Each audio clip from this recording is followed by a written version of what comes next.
ஒருவருடைய கையை பார்த்தவுடன் ஒரு கையை பார்க்குறோம், சந்திரமேட்டில் வளைகுறி இருக்கு சார். இதான் சந்திரமேடு.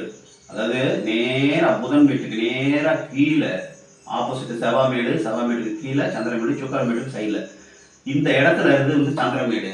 இந்த சந்திரமேட்டில் வளைகுறி பார்த்துட்டீங்க அப்படின்னா உங்களுக்கு தற்கொலை செய்து கொள்ள வேண்டும் என்கிற எண்ணம் தோன்றும். நல்லா புரிஞ்சுங்க.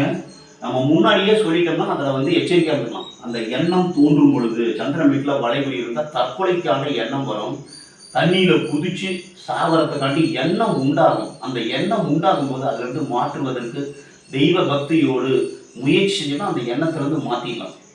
மனநிலை சரியில்லாமல் வரத்துக்கு வாய்ப்பு இருக்குது. சந்திரன் மனோகாரம் இல்லையா, அந்த மனசை பாதிக்கப்படுறதுக்கு வாய்ப்பு இருக்குது. வளைகுறி இருந்ததுன்னா, சந்திரமேட்டில் வளைகுறி இருந்ததுன்னா உங்களுக்கு மனம் பாதிக்கப்படும், தற்கொலைக்கான எண்ணங்கள் தூண்டும், தண்ணியில் குதிச்சு செத்து போயிடலான்னு ஒரு எண்ணம் வரும். அப்போ அந்த எண்ணம்